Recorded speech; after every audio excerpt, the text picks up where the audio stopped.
नमस्कार दोस्तों, जीके वाला क्लास एजुकेशन में एक बार फिर से आप सभी का बहुत बहुत स्वागत है। दोस्तों आज की इस वीडियो में मैं आप सभी के लिए नागार्जुन जी की रचना याद करने की हिंदी ट्रिक लेकर के आया हूं, जो कि कक्षा 9 के छात्र छात्राओं के लिए बहुत ही ज़्यादा इंपॉर्टेंट होने वाला है। तो दोस्तों इस टॉपिक से रिलेटेड कुछ क्वेश्चन परीक्षाओं में दिए जाते हैं, जैसे कि कभी कभी पूछा जाता है कि नागार्जुन जी की 2 रचनाएं लिखिए, या फिर कभी कभी बहुविकल्पी में दिया जाता है कि इनमें से नागार्जुन जी की रचना कौन सी है। तो दोस्तों इस टाइप से कुछ क्वेश्चन परीक्षाओं में दिए जाते हैं। तो बस दोस्तों आज की इस वीडियो में मैं आप सभी को यही बताने वाला हूँ कि नागार्जुन जी की रचना को आप छोटे से ट्रिक के माध्यम से याद कर सकते हैं। बहुत ही सरल सा ट्रिक बताएंगे, बहुत ही आसान सा ट्रिक बताएंगे, जिससे कि आप सभी को जल्दी से याद हो सके। तो दोस्तों वीडियो स्टार्ट करने से पहले मैं आप सभी को बताता हूँ कि यदि आप हमारे चैनल पर नए हैं तो हमारे चैनल को भी सब्सक्राइब कर लीजिए और साथ ही साथ बेल आइकन को भी दबा दीजिए, ताकि आने वाला हर नोटिफिकेशन सबसे पहले आपको मिल सके। तो चलिए दोस्तों आज की इस वीडियो को शुरू करते हैं। तो दोस्तों नागार्जुन जी की रचना याद करने से पहले हम इनके बारे में जान लेते हैं, इनके बारे में डिस्कस कर लेते हैं।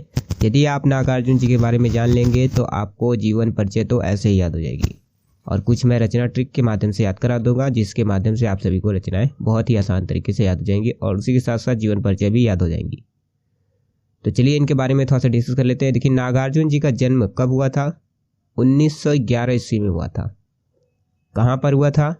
दरभंगा जिले के सतलखा ग्राम में हुआ था। इनके बचपन का नाम ठक्कन मिश्र था। इनके बचपन का नाम क्या था? ठक्कन मिश्र। और इनका वास्तविक नाम क्या था? बैजनाथ मिश्र।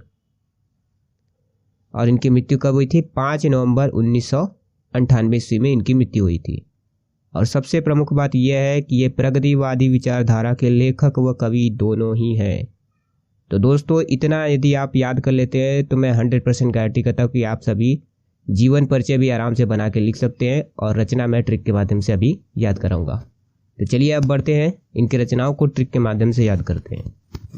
दोस्तों वैसे तो नागार्जुन जी की बहुत सारी रचनाएं होती हैं, जैसे कि खून और शोले, नई पौध, रतिनाथ की चाची, सतरंगे पंखों वाली, बाबा बटेश्वर नाथ, बलचनमा, तुमने कहा था, हजार हजार बाहों वाली, और भी बहुत सारी रचनाएं होती हैं नागार्जुन जी की। लेकिन मैं आप सभी को एक ट्रिक के माध्यम से ये सभी रचनाएं बहुत ही आसान तरीके से याद कराऊंगा, जिससे कि आप सभी को नागार्जुन जी की सभी रचनाएं याद हो जाएंगी। तो चलिए दोस्तों अब ट्रिक को देखते हैं और नागार्जुन जी की सभी रचनाओं को याद करते हैं। तो दोस्तों जो हमारी ट्रिक है वो यह है कि बाबा तुमने रात में 7 नए खून किए। जी हाँ दोस्तों यही हमारी ट्रिक है। एक बार फिर से मैं रिपीट कर देता हूँ, जिससे कि आप सभी को क्लियर हो जाए। देखिए इस वाक्य को समझिए, इसमें क्या लिखा है कि बाबा तुमने रात में 7 नए खून किए।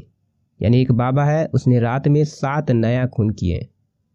तो यही इस वाक्य में बोला जा रहा है। तो दोस्तों मैं आशा करता हूँ कि आप सभी को ये छोटी सी ट्रिक याद होगी। तो चलिए नागार्जुन जी की रचनाओं को इस छोटे से ट्रिक के माध्यम से याद करते हैं। देखिए इसमें पहला वर्ड क्या है? बाबा। तो बाबा से हम बना लेंगे बाबा बटेश्वर नाथ। देखिए बहुत ही सिंपल सी भाषा में लिखा हुआ है बाबा, तो बाबा से हम बना लेंगे बाबा बटेश्वर नाथ। आप वर्ड पकड़िए, आपको सभी चीजें याद हो जाएंगी। अब देखिए बटेश्वर नाथ में शुरू में पहला वर्ड क्या है? ब। तो ब से हम बना लेंगे बलचनमा। ब से बना लेंगे हम बलचनमा। उसके बाद देखिए अगला वर्ड क्या है? तुमने। तो तुमने से हम बना लेंगे तुमने कहा था। तुमने से बना लेंगे हम तुमने कहा था।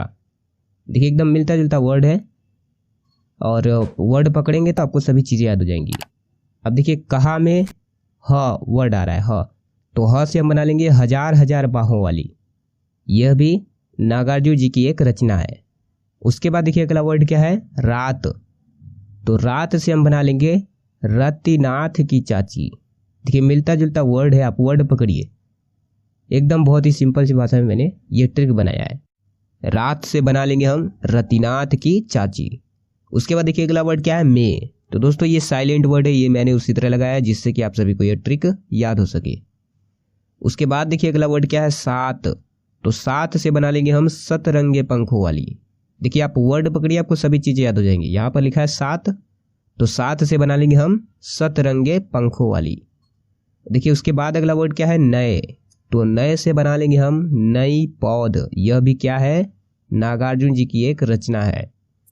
देखिए वर्ड पकड़िए, आपको सभी चीजें याद हो जाएंगी। यहाँ पर लिखा है नए, तो नए से बना लेंगे हम नई पौध। उसके बाद देखिए अगला वर्ड क्या है? खून। तो खून से बना लेंगे हम खून और शोले। ये भी नागार्जुन जी की एक रचना है। उसके बाद अगला वर्ड क्या है? किए। तो दोस्तों ये साइलेंट वर्ड है, ये मैंने उसी तरह लगाया जिससे कि आप सभी को यह नागार्जुन जी की सभी रचनाएं याद हो सके। तो दोस्तों आपको यह वीडियो कैसी लगी यह हमें कमेंट बॉक्स में ज़रूर बताइएगा, और यदि आपको वीडियो अच्छी लगी तो हमारे वीडियो को लाइक ज़रूर कीजिएगा, और ऐसे ही ढेर सारी ट्रिक वाली वीडियोस देखने के लिए हमारे चैनल को भी सब्सक्राइब करिए और साथ ही साथ बेल आइकन को भी दबा दीजिए ताकि आने वाला हर नोटिफिकेशन सबसे पहले आपको मिल सके। तो दोस्तों मिलते हैं अगले वीडियो के साथ।